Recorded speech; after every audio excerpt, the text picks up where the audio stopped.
Paraan para sumunod sa inyo ang inyong mga anak na matitigas ang ulo at gano'n din po yung mga mister o misis.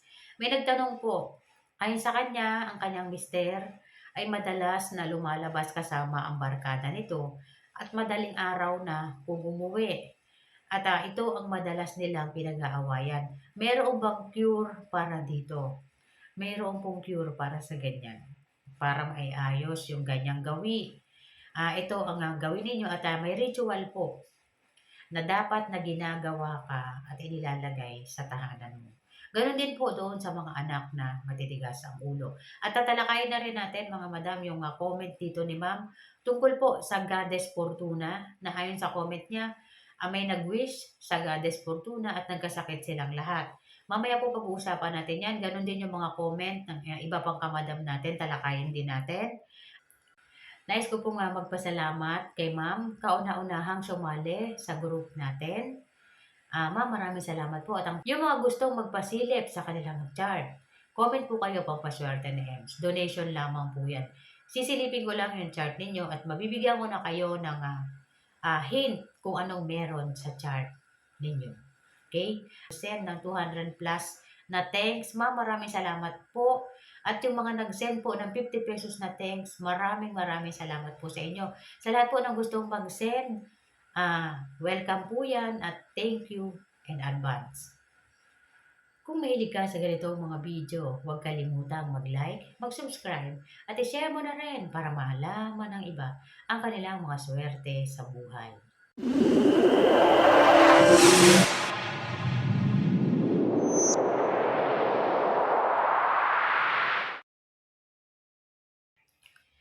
Paraan para sumunod sa inyo ang inyong mga anak na matitigas ang ulo. Una-una po, sino ba ang hindi sinusunod ng anak? Yung nanay ba o yung tatay? O pareho silang hindi sinusunod ng anak? Kinakailangan po munang hanapin ang area ng ama ng tahanan at hanapin din ang area ng ina ng tahanan. Ang area po ng ama ay ang northwest area. I-enhance ang northwest area gamit ang mga metal objects. Pwede ang metal bells, wind chimes, coins, o anumang uri ng mga metal decoration sa northwest. At sasamahan yan ng earth elements, kagaya ng ceramics, mga pots. Yan po ay pwedeng ilagay pareho sa northwest area para ma-enhance ang area ng tatay at pakikinggan ka ng anak mo. Kaya hindi kanya pinakikinggan kasi baka mamaya missing ang area mo. O nandyan yung area mo pero hindi naman naka-enhance. Baka maraming nakatambak dyan sa area mo, tanggalin mo yan. Hindi lang yung hindi ka sinusunod ng anak mo. Malamang pati sa work mo. Nagkakaroon ka ng struggle sa boss mo, sa kasamahan mo. Kailangan po alisin kung ano man yung mga bagay na nakatambak sa northwest at enhance po yung northwest. Makikita mo yung pagbabago niyan kapag na-enhance mo yung area mo. Sunod na kinakailangang i-enhance at pinakamahalaga sa lahat, area po ng nanay, ang southwest area. Ang southwest area po belongs to the earth elements at ito ang isa sa pinakamahalagang area sa tahanan. Ito ang humahawak sa swerte ng tatay at sa swerte ng anak. Napakahalaga ng area ng nanay sa tahanan. Hindi lamang tayo nanay sa tahanan. Tayo rin ang humahawak sa good luck ng anak natin at good luck ng mister natin. Kaya dapat matatag yung area natin at hindi ito missing. Paano ninyo mahahanap ang southwest? Gumamit ng compass. Paano i-enhance? Maglagay ka dyan ng earth objects. Maglagay ka rin ng mga fire elements, kagaya ng candles, at maglagay ka po ng bagay na magkaparehas sa southwest area. Ma-enhance po yung area na yan ng mga bagay na yan at kapag na-enhance na ang area mo, makikita mo ang pagbabago sa mga anak mo o sa matigas ang ulo. Kinakailangang i-enhance din ang west area. Isa sa nagiging dahilan kaya nagkakaroon ng mga bata o mga anak na hindi sumusunod sa magulang. Or ito yung mga anak na sinusunod ang gusto nila, walang pakialam sa sinasabi ng magulang nila. Bakit? Kasi yung area nila uplifted. Isa sa dapat ninyong tingnan, ano ang meron sa west area? Nandyan ba ang west area? Baka missing yan. At titingnan ninyo baka mayroong fire elements sa west area. Kahit po ang maliit na lighter, posporo, kandila, kurtina na kulay pula ay pwede makaapekto po sa enerhiya ng west area. At dyan nagmumula yung mga anak na grabe ang tigas ng ulo, hindi talaga sumusunod at lumalaban pa sa magulang. Dahil po yan sa grabing affliction na nasa area nila. Kapag natanggal ninyo yung mga bagay na nagdudulot ng affliction sa kanila, makikita ninyo kakalma sila at lilinaw kung ano man yung pananaw nila na tama. Mababago yung pananaw nila na tama yung ginagawa nila, mababago yun. Kasi, kinlear ninyo yung area. Ngayon, kailangan din po yan na enhance para masuportahan yung energies na kailangan ng area. Paano ninyo gagawin? Lagyan ng metal elements. Mga metal objects, mga metal decorations, bells, wind chimes, pwede yan. Kahit ang coins, pwede. Pwede ka rin maglagay sa west area ng maliit na halaman, kagaya ng snake plant, pwede rin ang oregano. Ang oregano po ay sumisimbolo ng coins. Kaya isa yan sa mga mabibisang ilagay sa west area at na-enhance ang west area. Sunod po, ritual na dapat ginagawa sa southwest area. Maglagay ka dyan ng 2 kandila na kulay dilaw. 2. Maglagay ka rin dyan ng asin na nakalagay sa mangkok or baso na maliit. Lagyan mo ng 2 perasong bawang sa ibabaw. Kapag nanigas yung asin, papalitan. Kapag hindi nasira yung bawang, ibabalik lang sa ibabaw ng asin muli. At yung kandila po, sisindihan mo yan ng saglit. Gagawin mo yan hanggat hindi mo nakikita yung pagbabago doon sa anak mo. Makikita mo po yung pagbabago niyan kasi mag-iiba yung kilos niya. Tuloy-tuloy mo lang yung pagsisindi ng kandila kahit saglit lang po. Kahit sandaling-sandali lang, pwede na yan. Gawin mo siya hanggat hindi mo nakikita na umu-okay na yung ugali ng anak mo.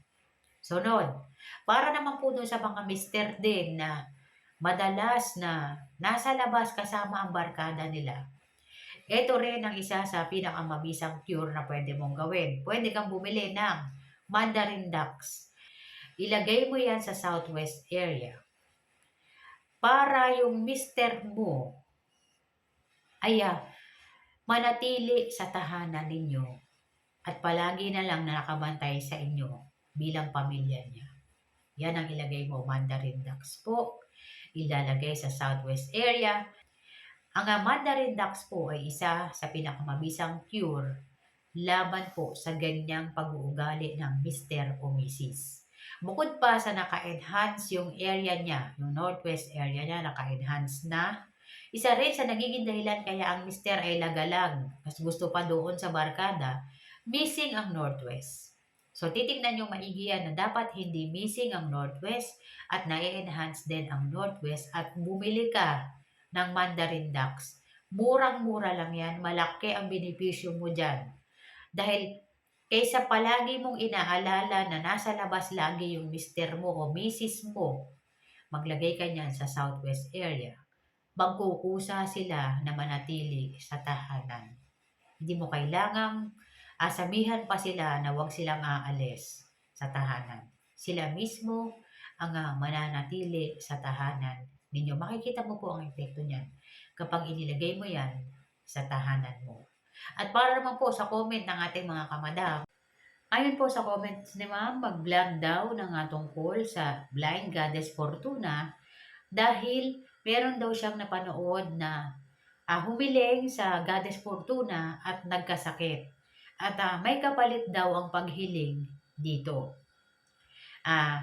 Pag-uusapan natin to dahil marami sa atin mayroong Blind Goddess Fortuna sa tahanan or sa negosyo nila. Para po hindi magkaroon ng pag-aalala na mapahama kayo dyan sa Blind Goddess Fortuna ninyo.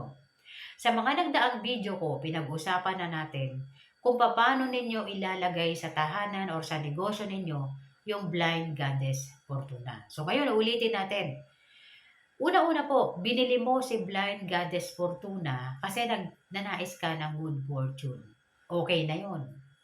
Kaya mo siya binili kasi gusto mo ng good fortune, di po ba? Di ba po sinabi ko sa vlog ko ng mga nagdaan na kapag maglalagay ng Blind Goddess Fortuna sa tahanan, ilagay ito sa mangkok o maglalagyan na malalagyan mo ng coins sa baba. Pwede rin maglagay ng tubig malapit dito. So kung ano man yung paborable ka, kung gusto mo, coins na lang, ilagay mo siya sa mangkok na pwede mo lagyan ng konting coins, okay na yan. At ilalagay mo yan sa mataas na area.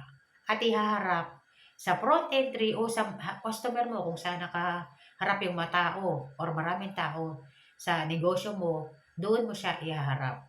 Ngayon, hindi po pwede na or na yung Blind Goddess Fortuna ninyo ay gawin ninyong normal na pampaswerte. Hindi po pwede yan. Yan ay Greek Goddess. Disrespect sa kanila kapag ginawa mong normal na pampaswerte yan na malalaki charm bracelet mo na pwede ka mag-manifest dyan, hawakan mo yung bracelet mo palagi at i-manifest mo yung wish mo, hindi po yan po pwedeng gawin sa Blind Goddess Fortuna. Sa Laping Buddha po, pwede natin gawin yan. Hawakan natin yung tiyan ng Laping Buddha natin. Kung may malaki tayong Laping Buddha, hawakan natin, mag-wish tayo. Pwede natin gawin yon bago tayo tumaya sa loto. Or kung may importante tayong gagawin, pwedeng hawakan, hipuin yung tiyan ng Laping Buddha natin na malaki. Nagdudulot po ng swerte yun. Sa Laping Buddha po, pwede natin gawin yon. Pero pagdating po dito sa Greek Goddess Blind Fortuna, huwag niyong gagawin yon. Disrespect yon at iba ang pag-uugali ng Greek Goddess. So iba po ang ugali nila kapag yan ay nagdulot ng disrespect sa kanila. Di ba sinabi ko po sa inyo na kapag na-disrespect ninyo yung Blind Goddess Fortuna ninyo, kamalasan ang ihahatid dito sa inyo.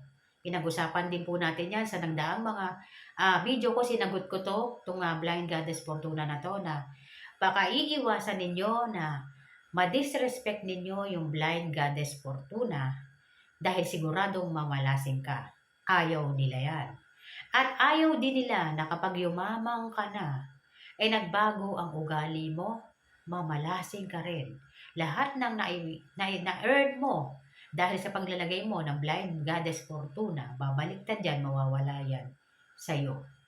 So, pagdating po sa mga Greek goddesses, mga pampaswerte na iba't ibang uri at kung saan-saang lugar ito nagmula, bago ninyo ilagay sa tahanan, alamin nyo muna kung ano ito at kung paano ninyo ito aalagaan. Pero sa may mga Blind Goddess Fortuna dyan na wala namang nangyayaring hindi maganda sa inyo, okay lang yan.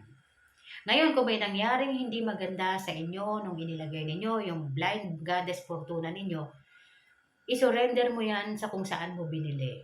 Sabihin mo, hindi ka angkop sa Blind Goddess Fortuna mo. Huwag mong basta-bastahing itapon yung Blind Goddess Fortuna ninyo. Hindi maganda ang magiging epekto niyan sa inyo. Maliban na lamang kung nasira si Blind Goddess Fortuna. Nasira po siya eh. Kaya no choice, kailangan siya talagang i-dispose. Pero po, kung yan ay buo at minalas ka sa tingin mo, kung kanino mo binili yan, kausapin mo na ito ay kailangan mong ibalik sa kanya kasi hindi ito angkop sa'yo. Hindi ito hiyang sa'yo. Hiyangan po ang mga pampaswerte. So kung hindi humiyang sa'yo, kung sino man yung tao na pwede mong pag-iwanan yan, iwan mo sa kanya. Pwede naman po yun. Pwede mong iwan yan sa kung sino man yung may gusto para hindi na yan magdulot ng kamalasan sa inyo. May mga tindahan po na kung saan ninyo binili yung Blind Goddess Fortuna ninyo, pwede nyo ibalik yan sa kanila. Or sa church, mayroon pong mga church na tumatanggap ng mga ganyan bilang iso-surrender ninyo sa kanila. Meron pong church na tumatanggap ng mga statue na sa tingin ninyo hindi kayo hiyang, meron pong tumatanggap. Magtanong na lang po kayo, merong tumatanggap niyan. Huwag niyong basta-bastang itapon kasi baka mamaya mas lalo pa po kayong malasin. At para po doon sa may mga blind goddess Fortuna, hindi po dapat kayo mag-alala na pag yumaman kayo or sinuwerte kayo gamit yung blind goddess Fortuna ninyo, may kapalit na kamalasan yan sa inyo. Kaya nga po naglagay ka ng coins dyan sa pinaglagyan mo sa kanya bilang yun na yung offering mo sa kanya. Yun yung magiging kapalit sa lahat ng wish mo o ng manifestation na ginawa mo. Pero, wag na wag mong gagawin na kung saan nakapatong si Blind Goddess Fortuna, kinuha mo, hinawakan mo at kinausap-kausap mo na ginawa mong normal na pampaswerte na mala bracelet mo, malalaki charm bracelet mo, kung gagawin yun. Siguradong mamalasig kapag ganun ang ginawa mo. Ngayon, kung ginawa mo yun at hindi ka minalas, wag mo nang ulitin. Kasi baka pag inulit mo pa, ay talagang malasing ka na. Okay? Depende po sa sitwasyon, sa oras at panahon. Merong mga lucky day na malamang nung ginawa mo, hinipo-hipo mo yung Blind Goddess Fortuna mo, natapat yan ng lucky days. Kaya hindi ka minalas. Paano kung natapat yan ng unlucky days? Siguradong mamalasing ka. Kaya huwag mo na pong ulitin. Okay? At ganun lang po ang pag-aalaga sa Blind Goddess Fortuna. Lagyan nyo ng coins kung saan nyo siya inilagay. Pwede rin ng tubig. Pwede rin ng bulaklak. Kaya na ang bulaklak po kasi papalitan nyo yun kapag nalanta na. Coins na lang. Kasi ang coins, hanggat hindi naman siya ginagalaw or binibili, nandyan ang coins. Mas madali. At para po sa comment ni ma'am, kulay ng dingding sa paligid ng altar, earth colors po ma'am. Kasi ang altar natin, inilalagay talaga natin yan sa tahimik na area. O sa area ng living room natin na tahimik. Or kung meron kang room na para sa altar mo, earth colors po. Yun ang pinakamagandang kulay na ilagay. Yung iba po, naglalagay sila red. Depende po sa kung ano yung prepare mo. Pero mas maigi, mas safe ang earth colors na gamitin. At para po sa comment ni ma'am, meron siyang altar, naglalagay siya ng asin. Kapag nanigas na, ito ay pinapalitan niya at ito ay tinatapon niya sa CR. Pwede po yun. At para din sa comment ni ma'am na yung Chinese coin sa gilid na lang ng higaan ilalagay, pwede po yun. Huwag lamang pong hakbangan. Pwede po yun ma'am. Meron po tayo interesting comment dito na dapat matalakay natin ito dahil sigurado maraming nanonood dito na ganito rin ang ninanais nila. So, ayon po sa comment ni ma'am, thank you po. Hindi ko pa nararamdaman kung ano yung manifestation ko, pero matindi ang pag-asa niya na ito ay mararamdaman niya. Madam, o sir, tingnan mo ang 8 direction sa tahanan mo. Tingnan mo ang south area, north area, west area, northwest area, southeast area, east area, northeast area, at northwest area. 8 yan. Kapag kumpleto yan sa tahanan mo, i-enhance mo yan ng nakabase sa mga area. Ayan po. Kapag na-enhance mo ang mga yan, tingnan mong maigi ngayon kung umaayon na ba sa'yo yung enerhiya at paniguradong may magbabago dyan sa area mo or dyan sa paligid mo. Panigurado yan kapag nahanap mo yung area na yan. Sunod, kapag wala ka pa rin nakikitang pagbabago, naglalagay ka na ng manifestation, mga ritual na ginagawa natin, sukatin mo ng compass ulit. Dahil siguradong hindi umeksakto yan. Okay? At join ka sa group, mag-join ka sa group natin para mag-guide ka kung paano i-align yung mga area na yan. Kasi, madam o mga sir, no? Hindi mo talaga mararamdaman yung iba na nararamdaman nila o may epekto sa kanila. Kasi po nailagay nila ng eksakto, nagawa nila ng eksakto. So para hindi ka lang umaasa na yan ay matutupad or yan ay matutupad yung manifestation mo, yung gusto mong mangyari o yung good luck energies mapunta sa tahanan mo. Kailangan po iayon natin yung area. Huwag lamang tayong umasa na matutupad yung mga hiling natin. Kailangan po kumilos ka, tingnan mo yung area, tingnan mo anong meron sa area mo. Baka mamaya may kanal dyan, baka mamaya may mga halamang matitinik, marami kang dapat tingnan. Magtanong ka, join ka sa group, at pwede ka magtanong. Kung ano yung nakikita mo sa paligid mo, pwede mo itanong yan. Para makita natin kung ano yung nasa area mo. Kasi hindi po nakakatuwa na nagmamanifest ka tapos walang nangyayari. Hindi po tama yun. Kailangan po kahit papano, may makita ka po na pagbabago man lang. Okay? So, check nyo yung area ninyo. Mahalaga yan. Kapag na-check ninyo at tama yung area, i-enhance yung area. Bukod sa pag-enhance, tingnan ang paligid, ano ang meron. Para mapag-usapan natin yan, join ka sa group. Para pag nagtanong ka, madali kong makikita kasi magiging priority po kayo. Okay? Kasi, hindi ako natutuwa sa matagal mo nang ginagawa yan tapos walang nangyayari sa ginagawa mo. Hindi po yung tama. Kailangan meron kang gawin para maitama yan at maramdaman mo. Kasi po, di maganda na umaasa tayo sa wala. Pangit po yung ganun at ayoko ng ganun. Okay? Kailangan ikaw mismo, i-check mo yung area mo at magtanong ka na lang para maging priority yung tanong mo, join ka sa group. Okay? Magkano lang naman yung membership natin? 79 pesos lang yan mga madam. Para pag nagtanong po kayo, madali ko makikita kasi pina-priority po yung mga naka-join sa group. Okay? Malaking tulong yan mga madam kapag naitama ninyo yung area ninyo. Mababago nyo talaga kung ano man yung kinalalagyan ninyo. So, maraming salamat po sa panonood, sa mga subscriber ko po. Maraming salamat po sa inyo at kay ma'am na nag-join po sa group. Lahat po ng kung may mga tanong kayo na para ma-priority yung mga tanong ninyo or matalakay yung mga tanong ninyo, join po kayo sa group. Okay? Para ma-priority po kayo. Pina-priority po lahat ng lahat na nagjo-join sa group. At yung mga gusto magparinig po, comment lamang po kayo. Pampaswerte ni Ems po. At sa lahat po ng mga bumibili po ng products dyan sa baba, maraming salamat po. Yung mga order po sa Facebook, maraming salamat po sa inyo. Ako po ay affiliate ng mga yan at naka-direct sa supplier po. Lalo na yung pinupost ko sa Facebook, direct sa supplier yon at sure ako 100% crystal yung binibenta sa inyo. At yun po ay temple bless. Ibig sabihin, yung supplier nun, dinadala niya sa temple yung mga crystal na yan at yung monk sa temple ang nag-bless niyan. Hindi siya.